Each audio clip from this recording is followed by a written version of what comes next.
वैभव films.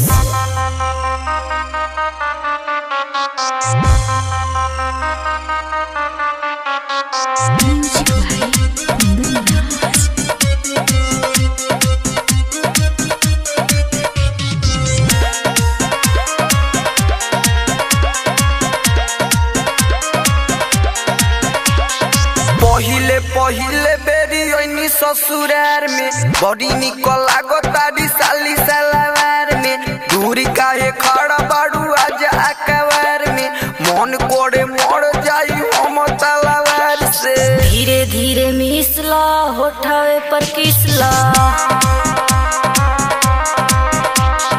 कमाही उमर में ना जीजा तकलीफ दा।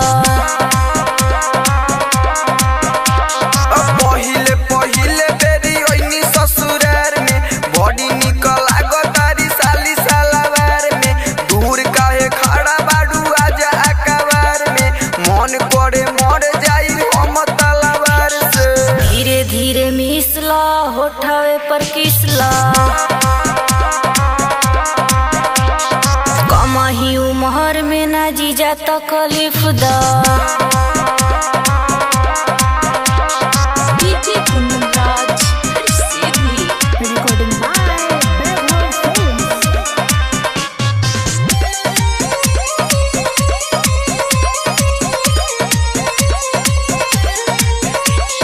धीरे धीरे देह सुघरावता रहो आउ वाला फीलिंग जगावता रहो।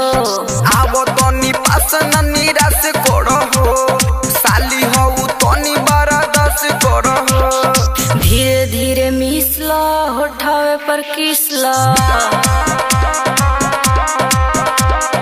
कमाही उमर में ना जीजा तकलीफ दा। पहिले पहिले बेरी ओइनी ससुरार में बड़ी निकल लागो तारी साली सलवार में दूर काहे खड़ा बाड़ू आज अकवार में मन कोड़ मोड़ जाई हम तलवार से। धीरे धीरे मिसला होठावे पर किसला कमाही उमर में ना जीजा तकलीफ दा।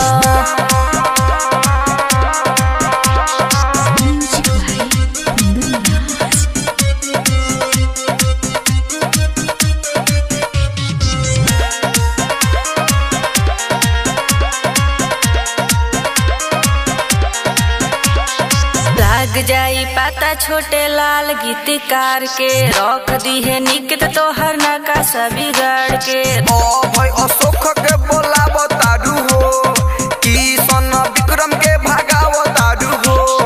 धीरे धीरे मिसला होठावे पर किसला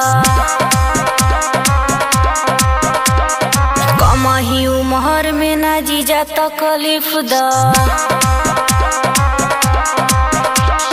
पहिले पहिले बेरी ओइनी ससुरार में बड़ी निकल लागो तारी साली सलवार में दूर काहे खड़ा बाड़ू आज अकवार में मन कोड़े मोड़ जाई हम तलवार से। धीरे धीरे मिसला होठावे पर किसला